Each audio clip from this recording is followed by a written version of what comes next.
Somehow I am almost a month into my third trimester. I don't know how that happened, how I got here so quickly. It feels like just yesterday I was counting down the days until I was in my third trimester. Little did I know how much harder it would be compared to my second trimester. Today I thought it was finally time to sit down and film a second trimester recap video. Before we continue, don't forget to subscribe, like, and also leave me a comment if you are also pregnant. If you're going through your second trimester, if you have any questions or you're just wondering like, is this normal or when did this happen to you or whatnot, you can just leave those in the comments. We're going to be going week by week, just like I did for my first trimester. If ever you want to watch my first trimester to see where we left things, you can go watch that. I will post the video up here somewhere. You can click on that and then you'll be able to go watch it. For those of you who don't know, my first trimester, it was difficult. I was very, very nauseous. I didn't have much vomiting, but the nausea was really, really intense. However, at the beginning of my second trimester, I started to feel a lot better and it was almost like an instant relief. It was so weird to me that when I went to my doctor's appointment, because at that point I hadn't transferred to the midwife yet, I was kind of worried that something might have gone wrong because I felt so much better. There was a bit of a transition phase, I guess, over like a week or two, but every single day felt so much better than the day before that I felt like it wasn't normal. So week 13 brought nausea relief for me. Also, I started around this point taking my thyroid meds because my thyroid went hypo.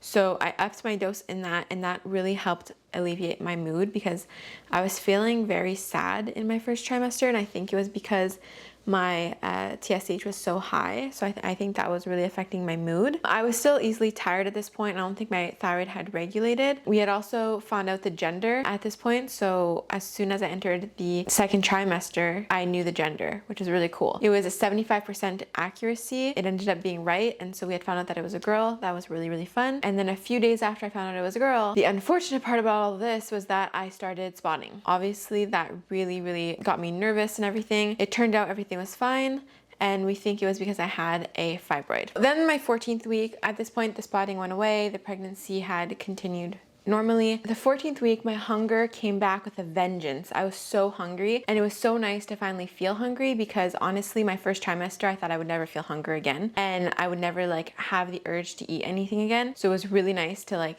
actually enjoy food again. But I also had some cramping, and obviously after the spotting, that made me nervous as well. But I think this was just like round ligament pain. I think it was just my uterus stretching and my hips widening, all of that stuff. I, of course, requested a lot of massages from Jeremy. That is honestly what helped the most. I tried like hot pads, like the hot water bottles. I tried the massage gun, or like we have a massage machine that goes over your back and stuff. I tried those things. They didn't help as much as the massage did from an actual human being. So surprisingly, week 14, that's when I started to feel her wiggling a lot in my tummy. To me, it felt like worms. Week 15 is where I kind of started to notice that I had a little bit of a bump. I hadn't popped yet, but I noticed I had a little bit of a bump. During the second trimester, there's not as much going on. You're not like just finding out you're pregnant. You're not going through the nausea and like all that stuff. The second trimester is pretty blissful. I can confirm it now that I've been through it. So obviously there's gonna be a bit less to talk about, but there are some little important details or things that you might be curious about, so keep with me. So week 15, other people started to like actually notice the bump. So I had, I think at this point, 2 people ask me if I was pregnant, and I thought that was really cool. I didn't take any offense by it. I loved when people noticed that I was pregnant. Week 16, I would say that I felt 100%. That's when I really started to feel like myself again, and I was like on top of the world.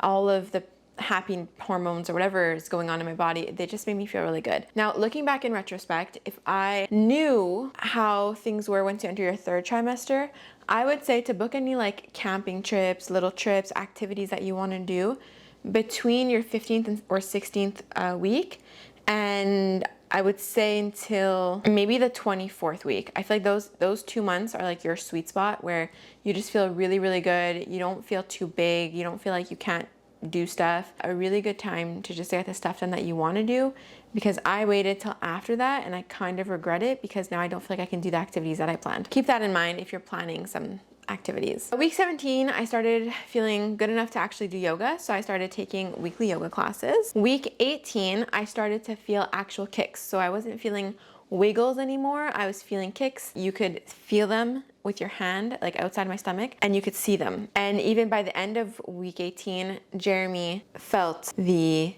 kick as well. My placenta is posterior, so there's nothing really that big between the front of my belly and the baby, which is why I could feel it probably. And she's also just a really, really active baby. Also week 18, I had spotting again. So at this point we were at like the third time during my pregnancy of spotting. Ended up being okay once again. It could have been the fibroid, it could have just been like my cervix, could have been a bunch of different things.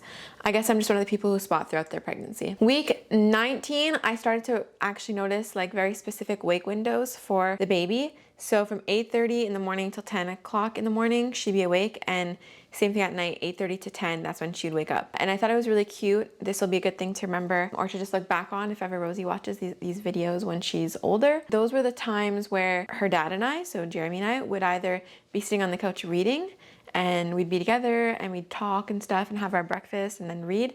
And so that's what I feel like would wake her up, is like the sound of probably her dad's voice, because the 8:30 to 10 window at night as well, 8:30 is when her dad would get home from work. So I always thought that was cute. Also at this point, my friends were able to catch the kicks and feel them as well. And overall, I just felt so happy. This was like, felt like I was in a love bubble at this point of the pregnancy. Week 20, my thyroid leveled out, so I was like pretty good at this point. And I also started lactating. So week 20 was the first time that I noticed I had milk, I'll say milk, it was actually colostrum, leaking onto my shirt, and it took me by surprise because I didn't think I would get that until after I gave birth. Week 21, that's when my back started hurting. If I would stand for too long, or if I was doing a lot of house chores, a lot of house tasks, my back would start hurting. So I would do like a little chore, like 30 minutes, then I would sit down for 5, and then do 30 minutes, sit down for 5, something like that. But that's when like my back started to ache more. Also at this point we had the gender confirmation, so it was officially a girl. Also, I believe the second time in the pregnancy that I went maternity shopping for clothes because things weren't fitting anymore. Week 22, nothing honestly that I found that was very remarkable. Week 23 was when I first noticed that I was getting stretch marks. I haven't had any on my tummy yet, but I have had them on my breasts. Also, this was the week where I really felt like my belly popped. Like I looked at myself in the mirror and I was like, okay, I can no longer say that I'm really, really small. And this is also when I did my first glucose test. I had to do it twice because my samples either broke or got lost. So I had to do it twice. But that was the week where I did my first glucose test. It wasn't that bad. It really kind of like makes your brain buzz, but besides that, it wasn't that bad. Week 24, sleeping started to get very uncomfortable. I started getting like pain in my hips. So that would wake me up at night and I'd have to like switch sides every hour or so. So we're looking at about 6 weeks now of doing that. And sometimes if I didn't switch sides, then I would get like these shooting pains down my legs. So that wasn't very comfortable. Week 25, I started going to the gym, doing a little bit of exercise. I was like, I'm feeling great, second trimester. I didn't know like I was about to get hit by a bus. I also redid my glucose test. I started iron supplements at this point. And I also went on a second maternity shopping little spree. Oh, okay, no, I lied. So week 21, when I went maternity shopping, I actually went for tops because I had grown so much that nothing was fitting me in this area. And I went for shorts because I didn't have any shorts that fit. And then this time, so at week 25, that is when I got maternity pants for my actual belly. Yes, so that was my third maternity shop. And then week 26, I got super, super sick. I thought I had COVID or something because my lungs felt bruised. I went to the hospital to make sure I was okay. I was coughing for about 2 weeks. It was pretty terrible. And then things went downhill for a month after that. And now things are finally feeling a little bit normal again. We'll get into that in the third trimester recap once baby's here, which is wild for me to think and say. But yeah, that's my second trimester recap. If you guys have any questions, like I said, leave them in the comments below. I will be here next Friday as usual with another video. And just don't forget to subscribe on your way out. I will see you next Friday. Have a lovely rest of the week. Bye everybody.